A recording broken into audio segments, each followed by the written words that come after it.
জান্নাতে একজন কসাই তোমার সাথে জান্নাতি হয়ে জান্নাতে যাবে। সাইয়েদনা মুসা আলাইহিস সালাম মনক্ষুণ্ণ হয়ে বললেন, আল্লাহ, কোন নবী যাবে না, ওলি যাবে না, আলেম যাবে না, ইমাম যাবে না, খতিব যাবে না, কেউ আমার সাথে যাবে না, কসাই মিয়া কেন যাবে? আল্লাহ বললেন, যাও নিজ চোখেই দেখে আসো। সাইয়েদনা মুসা কসাইয়ের দোকানে গেলেন, কই কোন স্পেশাল তো কোনো আমল দেখা যায় না, খালি কসাই গোশত কাটে। বিকেল বেলায় গোশতের একটা টুকরা নিয়ে দোকান বন্ধ করে কসাই তার বাড়ির দিকে রওনা হয়ে যায়। সাইয়েদনা মুসা আলাইহিস সালাম ছদ্মবেশে পেছনে পেছনে রওনা হলেন। কসাই ঘরে ঢুকলো, মুসা আলাইহিস সালাম নক করলেন। কসাই দরজা খোলার পরে বলে, আমি একজন পথিক মুসাফির, আজ রাতে তোমার ঘরে থাকতে চাই, অনুমতি হবে কিনা?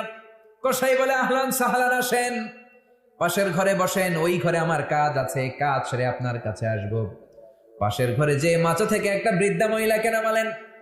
নামানোর পরে মহিলাটাকে গোসল করালো, নিজ হাতে গরুর গোশত রান্না করে রুটি দিয়ে মহিলাটার মুখে তুলে দিল। মহিলাটাও খাওয়ার পরে 2 হাত তুলে চোখের পানি ছেড়ে ছেলেটার জন্য দোয়া করলো। পাশের রুম থেকে সাইয়েদনা মুসা আলাইহিস সালামের কর্ণকুহরে কানের মধ্যে ওই দোয়ার আওয়াজ পৌঁছে না। এবার মুসা আলাইহিস সালামের জন্য খাবার নিয়ে কসাই এসে বলে, মুসাফির, আপনার খাবার খান, রাত্রেবেলা ঘুমিয়ে যান, সকালবেলা আপনি আপনার পথে যাবেন, আমি যাব আমার দোকানে। সাইয়েদনা মুসা আলাইহিস সালাম বললেন, ও ভাই, খাবার পরে খাবে, একটু বসো বসো। পাশের রুমের মহিলাটাকে, তার সাথে তোমার সম্পর্ক কি? কসাই বলল, পাশের রুমের মহিলাটা তিনি আর কেউ নয়, আমার জনম দুঃখিনী মা। এই দুনিয়ায় মা ছাড়া আমার আর কেউ নাই, আমি ছাড়াও আমার মায়ের কেউ নাই। আল্লাহু আকবার। প্রতিদিন আমার মাকে আমি সেবা করি, যত্ন করি, গোশত রান্না করে নিজ হাতে খাওয়াই, নিজ হাতে গোসল করাই, মা আমার জন্য দোয়া করে। সাইয়েদনা মুসা আলাইহিস সালাম বললেন, কি দোয়া করে তোমার মা তোমার জন্য? কসাই বলে, একটা দোয়া করে আমার মা, আমি জানি জীবনে ওই দোয়াটা কবুল হবে না। মুসা আলাইহিস সালাম বললেন, কি দোয়া, আমার একটু বলো না। কসাই বলে, আমার মার প্রতিদিন একটা পাগলা দোয়া আছে।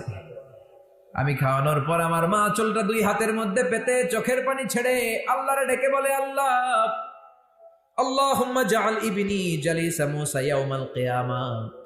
আমার ছেলে আমার এত খেদমত করেছে, আমার ছেলের প্রতি আমি এত খুশি রাজি, আমার ছেলেরে তুমি কি পুরস্কার দিবা? শোনো শোনো, শুনেছি এই জামানার বনি ইসরাইলের সবচাইতে বড় পয়গাম্বার, তার নাম নাকি মুসা কালিমুল্লাহ।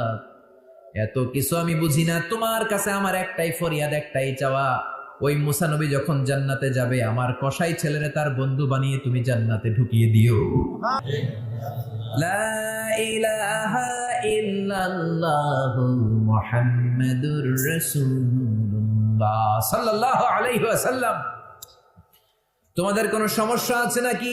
মেয়েটা বলে, না, সমস্যা নেই, আমরা সুখে আছি, আমরা সব সময় আল্লাহর শুকরিয়া করি, কোনো ঝামেলা নাই। শুনতেছেন? মনোযোগ আছে তো? আমাদের কোনো ঝামেলা নাই। এবার মেয়েটা বলল, আপনি কে, পরিচয় দেন।